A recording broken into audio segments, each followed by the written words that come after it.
how does the Hague work? How can we help those orphan children? And of course, he's our expert and he's our link to the State Department.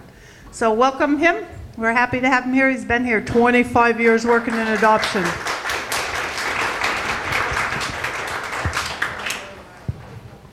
Well, thanks, Margaret. It really is. I'm glad to be here. I got up at 3:15 this morning to catch the flight so that I could meet with our distinguished guest. Because we at the National Council for Adoption are advocates for children that need families. And sometimes that plays out here domestically as we work to ensure that the kids in foster care are given every opportunity at a family. And then sometimes it's directing our efforts domestically with birth parents. But we also are very involved in intercountry issues, working to be a voice for orphans that need families. You know, there's so many orphans worldwide that we can't even agree on how many there are. There's so many millions. In fact, we cannot even always agree on what the definition of an orphan is. But suffice to say, there are millions and millions upon millions of children who are living in institutions and who do not have families, and their families are not coming back for them, even if their parents are living. And so we can sit around and debate the definition of an orphan and whether or not a child with living parents who are never coming back to pick him up should ever be considered for intercountry adoption, or we can really roll our sleeves up and begin a dialogue and work with governments respectfully and in a cooperative relationship with them to help them find solutions for the kids that need families. One of the things that when we travel around the world, remember, our goal is not necessarily to promote intercountry adoption, because although we believe very much intercountry adoption is a first-run option, ultimately I think we could all agree that family preservation and keeping children with their biological families when that's possible is our first choice. I think we could all agree that if that's not going to happen, then the next best option would be for the child to be adopted by a citizen of their own country. But you know, one of the things that, having traveled the world, that Americans don't always understand, because we have this culture of adoption that those of you who are in the process of adopting, you've probably told, everyone that knows you probably knows that you're in the process of adopting a child. When you are successful and bring your child home, you will send out adoption announcements. You will have parties that welcome the child. You will you may as a family celebrate the anniversary of the adoption day every year.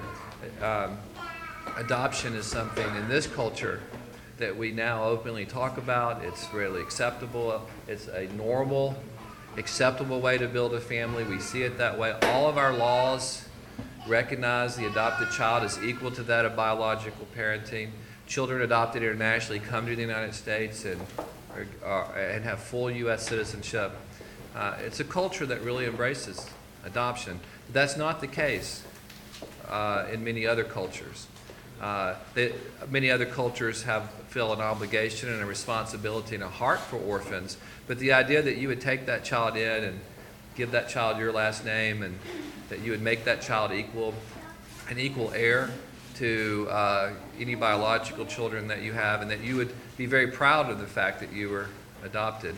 It hasn't always been this way.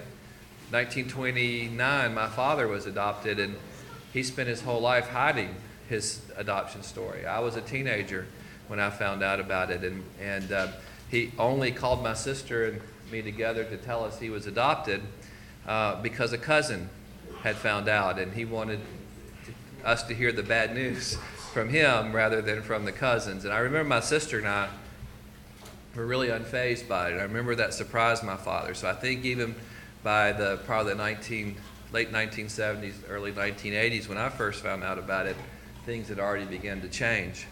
My son, who is 12 years old, at some point, and you knowing him, he had probably disclosed to you that he's adopted. There's a story of him that I relate to a person writing a book one time about how he's pulled and enhanced our gene pool, because he's the first Johnson in Johnson history to ever hit a Grand Slam home run. And I put that story in there because sometimes when we talk about the health issues and the struggles sometimes that we have in adopting children who have special needs and all those type things, there's also a whole new element of things that children bring into the family. And in his case, a really strong athletic gene that none of the other Johnsons that I'm aware of had. But he was so proud of that. He took that book to show and tell, and it shows the transition that I think in the process. 2 years before my father died, I took him to hear the son of Ronald Reagan, Michael Reagan, give his story of his own adoption.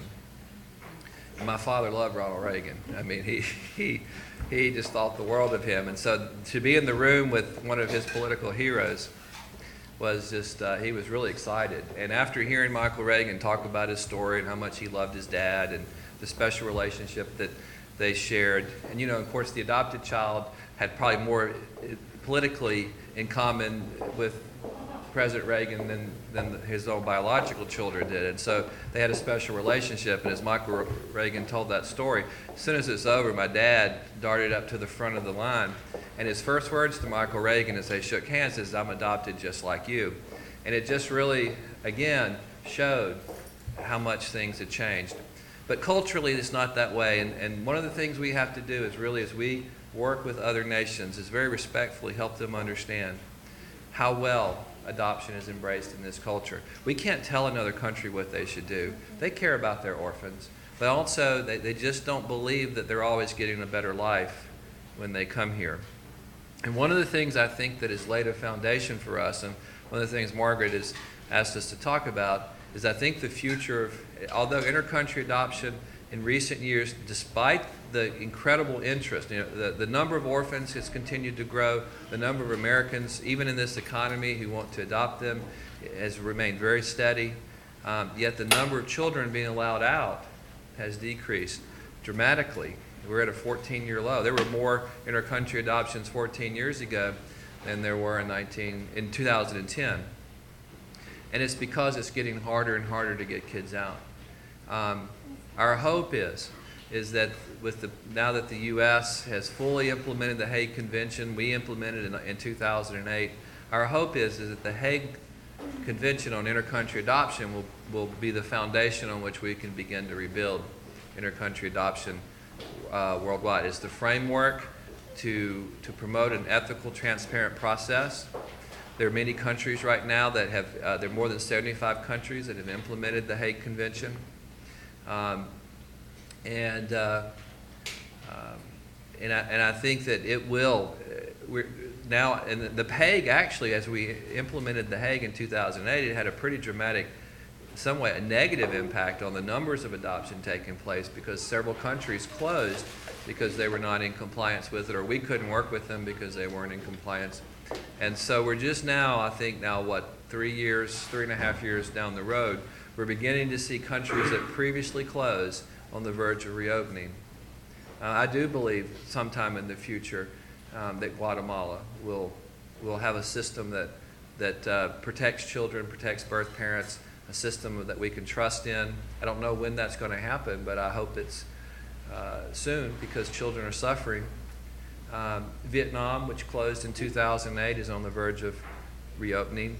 I think our own government, I was there in March, and I think our own State Department believed that it would probably be opening about this time, but it hasn't, but it will soon.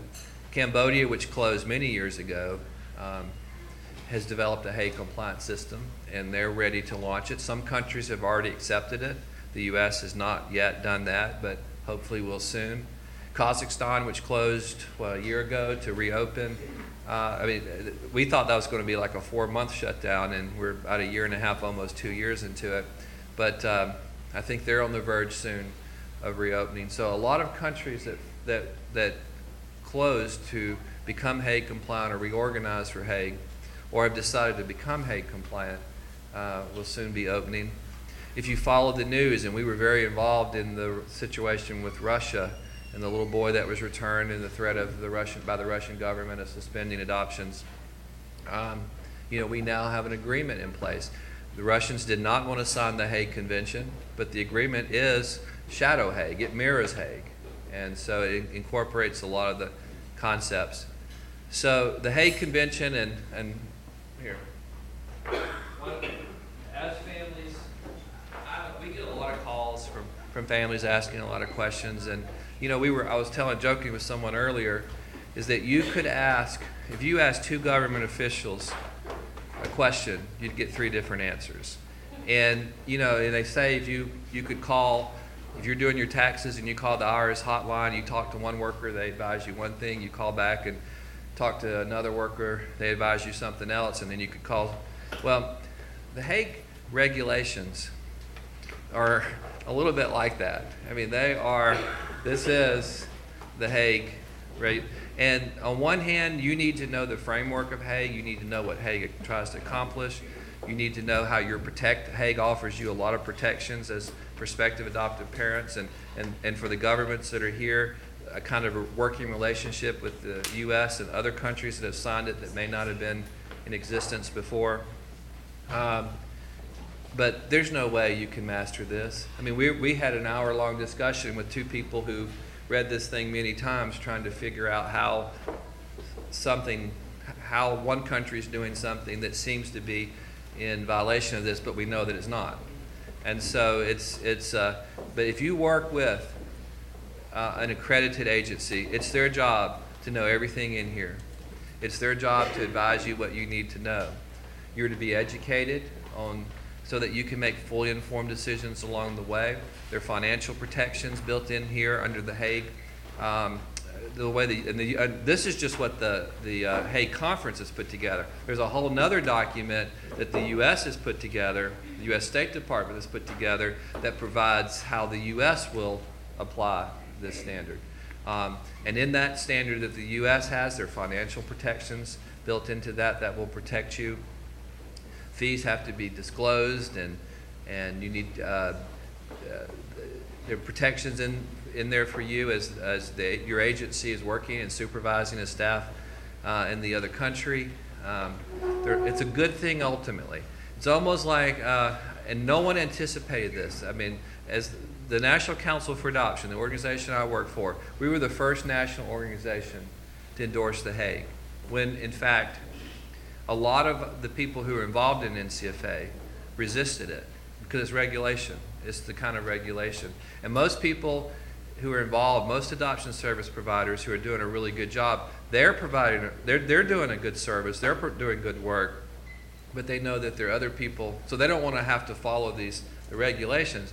At the same time, they would acknowledge that there are other people out there that are not as diligent, and so how to deal with them. And so the Hague Convention, now 3.5 years into it, it's been really a breaking down, tearing down process that none of us anticipated. But I think we're on the cusp now of really reaping the benefits of that. The adoptions that are taking place, that have continued to take place, are more transparent, more ethical than they've ever been before. And just to, Margaret and I were talking the other day, I could kind of summarize really in 2 points what Hague is.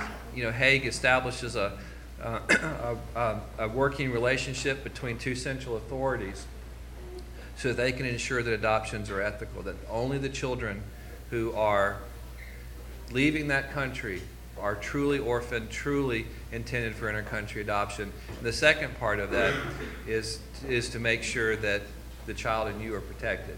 That really sums up what Hague is. And I think it's a good thing.